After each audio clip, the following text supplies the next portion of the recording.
Okay, dear students, so moving on to the next question, number 5. Let's understand the statement, what it says. कहते कि when a net force acts on an object, we observe that the object accelerates. कि कहते जब हम किसी भी object के ऊपर फोर्स लगाते हैं तो ऑब्जेक्ट की जो एक्सलरेशन है वो भी बढ़ती है. तो we are given with 4 options. कहते कैसे एक्सलरेट होती है? Opposite to the direction of force with acceleration proportional to the force acting on the object. Opposite to the direction of force with acceleration proportional to the mass of object. In the direction of force with acceleration inversely proportional to the force acting on the object. And in the direction of force with acceleration proportional to the force acting on the object. Okay. So solution जब हम इसका करते हैं तो that means एक चीज तो हमें यहाँ से क्लियर है कि यहाँ पे न्यूटन का सेकेंड लॉ लगेगा. So let's see. So we can write according to Newton's second law of motion. हमें क्या पता है? हमें ये पता है that F is equal to mass into acceleration, or we can write acceleration is equal to F by m. तो अब इस फॉर्मूले को अगर हम देखें this one, तो ये तो क्लियर है कि acceleration, हम अगर इसके पॉइंट्स बनाएं कि जो आपके पास आपकी एक्सलरेशन है, acceleration is in the direction of force, right. And also acceleration A, मैं शॉर्ट में ए लिख रही हूं, is directly proportional to the force. And also we can write acceleration is inversely proportional to the mass. यहां से check कर लीजिए, ये इनवर्सली प्रोपोर्शनल है. फोर्स के डायरेक्टली प्रोपोर्शनल, मास के इनवर्सली प्रोपोर्शनल. तो हमारे में से यहाँ पे अगर हम अपने ऑप्शंस चेक करें, so option number 4 is the correct one. Option number 4, this one, this is the correct. In the direction of force with acceleration proportional to the force acting on the object. बाकी तीनों options जो है वो incorrect हैं. Also, in a better way, I have provided these solutions. So this is wrong, this is wrong, this one is also wrong, and this is the correct one. तो paper में लिखने के लिए आप शॉर्ट में answer दे सकते हैं, no problem with that. So I hope you understood the situation, and it is basically based upon your Newton's second law of motion. If we know the laws, we can directly apply the concept. Thank you, everyone. Okay, dear students, so moving on to the question number 6. Let's understand what it says. कहते the position time graph याद है ना हमें, xt graphs for 4 objects A, B, C, D are moving along a straight line are given just like these. कहते इसके ऊपर net force acts on, किसके ऊपर जो है फोर्स लग रहा है. अब फोर्स लगने का मतलब that F is equal to mass into acceleration, और यहाँ पे मतलब acceleration not equal to 0 होनी चाहिए.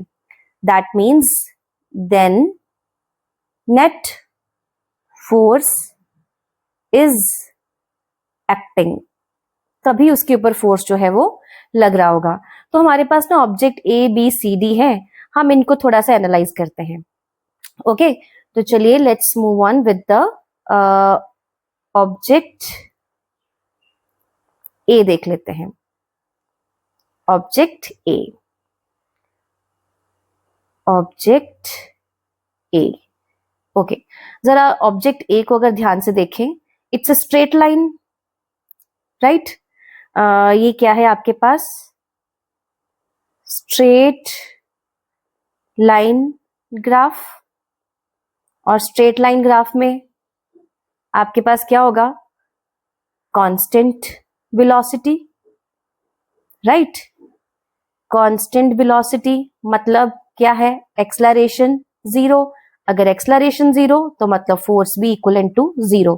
सो दैट मीन्स हमारे पास ये तो हम ऑब्जेक्ट जो ए है वो तो हम कंसिडर नहीं करेंगे, right. Okay, moving on to the object B. अब हम ऑब्जेक्ट बी की बात करते हैं। अब ऑब्जेक्ट बी क्या है? ऑब्जेक्ट बी को जरा ध्यान से, it's a straight line. Particle की पोजीशन क्या है? फिक्स है। जब पार्टिकल की पोजीशन फिक्स हो तो हम क्या बोलते हैं? नंबर 1 हम नोट कर लेते हैं जी, it's a horizontal line, right. Number 2, और you can say particle is at rest, बोल सकते हैं बच्चे अब ये। एंड देन ऑल्सो जब पार्टिकल ही रेस्ट पे है तो वेलोसिटी क्या होगी? 0। अगर वेलोसिटी 0 है तो एक्सलरेशन भी क्या हो गई? 0। अगर एक्सलरेशन 0 है तो अल्टीमेटली फोर्स भी क्या हो गया? 0। तो दैट मीन्स ये भी हम कंसिडर नहीं करेंगे, नेट फोर्स इसके ऊपर नहीं लग रहा। ओके, नेक्स्ट अगर हम अपना ऑब्जेक्ट सी देखते हैं, let's look into the object C. Okay, object C. अब ऑब्जेक्ट सी जरा ध्यान से देखें, ना तो ये स्ट्रेट लाइन है और ना ही ये आपके पास कांस्टेंट लाइन है। ये क्या है? ये एक आपके पास कर्व्ड एक्सटी ग्राफ है, curved x t graph, curved x t graph. और कर्व्ड एक्सटी ग्राफ का मतलब स्लोप ऊपर को जा रही है जी, slope increases, slope increases with time, और वो भी positively, slope increases with time. अब स्लोप इंक्रीजेस का मतलब velocity is changing, velocity is changing. That means acceleration is not equal to 0. तो यहां से हम क्या कंक्लूड कर सकते हैं? अगर एक्सलरेशन ही 0 के बराबर नहीं है, that means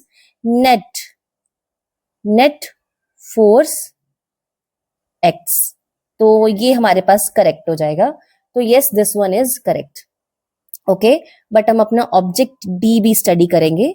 object D, what it says. अब इसको ध्यान से देखें, ये स्ट्रेट लाइन ग्राफ है but with constant negative slope. It's a straight line graph with constant negative slope. अब कांस्टेंट नेगेटिव स्लोप है तो व्हाट डज दैट मीन कि एक्सलरेशन क्या है? 0 है, क्योंकि वेलोसिटी कांस्टेंट है। अब अगर अगेन एक्सलरेशन 0 है तो नेट फोर्स क्या हो जाएगा? नेट फोर्स आ गया is equal to 0। So overall हमारे पास जो ऑब्जेक्ट सी है, इसी के ऊपर आपके पास आपका नेट फोर्स एक्ट कर रहा है, क्योंकि एक्सलरेशन यहां पे 0 नहीं है। It's a positive acceleration graph.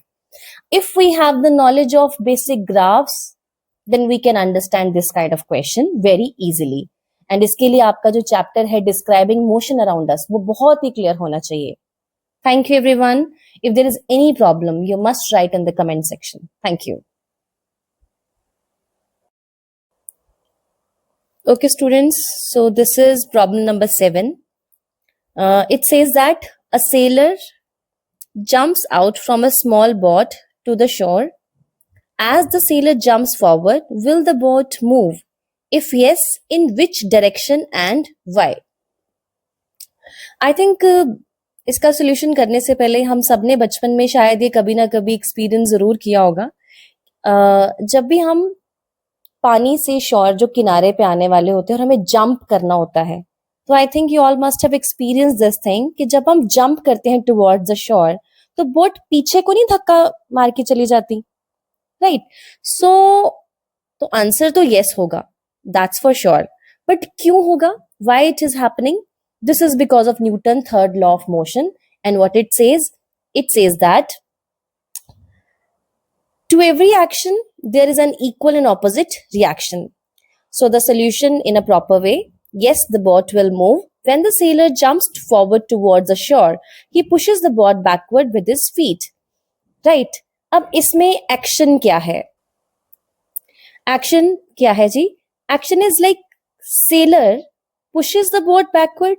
Seller ने जो बोट को पीछे को धक्का मारा, रिएक्शन क्या आया? Boat pushes the seller forward, so as a result boat moves backward, that is away from the shore, while the sailor moves forward towards the shore. तो हम इसका सिंपल आंसर ये दे सकते हैं, yes the boat moves, it moves backward opposite to sailor's motion due to Newton's third law of motion. और you can simply write yes the boat moves, आप ये line लिख सकते हैं and उसके बाद इसका रीजन देना हो तो simply you will write Newton's third law of motion. This is just explanation portion. You can skip it while writing the answer in your examination. I hope you understood. Again, if we know all the laws, these questions becomes very easy for us. Okay, dear students, so moving on to the next question. Let's understand the statement. कहते during a high jump event, a landing mat or a sand bed is placed for athlete to fall upon, as shown in the diagram. Explain the reason behind it. बच्चे बहुत बार आपने TV पे या कभी live भी देखा हो, जब कोई हाई जंप इवेंट्स होते हैं तो जब वो पर्सन फॉल करता है, वो एथलीट जो फॉल करता है, तो उसके नीचे ना उन्होंने सॉफ्ट कुशन मटेरियल या सैंड बेड या लैंडिंग मैट सॉफ्ट ऐसे नीचे रखे होते हैं, सो दैट कि जब वो एथलीट नीचे गिरे तो उसको चोट ना लगे. ये तो रीजन हमें समझ आता है, but let's understand this in terms of physics, that how and what it says. कहते a landing mat or sand bed is placed in a high jump event to increase the time taken by athlete to stop after landing. कि वो नीचे रुकेगा but उसको चोट ना लगे, but कौन से फिजिक्स के रिलेशनशिप से हम इसको फॉलो करते हैं? So the relation is F is equal to delta P by delta T, where F is what? F is the force. What is delta P? अच्छा, जब हम ये डेल्टा लिखते हैं, आप लोगों को पता होगा डेल्टा क्या है. डेल्टा मतलब चेंज. डेल्टा को रिप्रेजेंट करने का तरीका ही ये है कि चेंज हम प्रेजेंट कर रहे हैं. So delta P and P stand for momentum. So यहाँ पे ये टर्म क्या हो जाएगी आपके पास? Change in momentum. Change in momentum. And what is delta T? Again the time taken.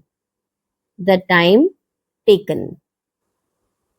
So as per statement इसका मतलब ये हो गया कि जो आपके पास द लैंडिंग मैट है, द लैंडिंग मैट कुशन है, सॉफ्ट है, ये क्या हो जाएगा? Increases the stopping time. Increases the stopping time. Delta T को वो बढ़ा देगा, राइट. सो अगर डेल्टा टी ज्यादा हो जाएगा, so the force of impact, मतलब जो झटका उसे लगेगा नीचे गिरने पे, so the force of impact becomes smaller because F is proportional to delta T, sorry, inversely proportional to delta T. अगर delta T हम बढ़ा दें तो फोर्स अल्टीमेटली कम हो जाएगा, right.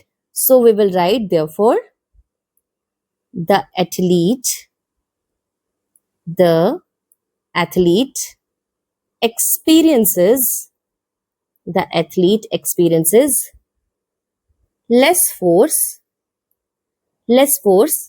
and is less likely to get injured. अब वो जब नीचे गिर रहा होगा, टाइम बढ़ गया तो इम्पैक्ट कम हो जाएगा, तो अल्टीमेटली क्या है, उसको इंजरी नहीं होगी. And we can simply say, therefore the athlete experiences less force and is less likely to get injured. And we can write, a landing mat or sand bed is used to increase the stopping time and reduces the impact force, therefore preventing injuries. आप short में यहाँ से answer भी लिख सकते हैं. If you understand the concept, try to write in your own words, or you can simply write the formula and explain in one line. That also makes it quite sufficient for the examination. I hope you understand. Thank you.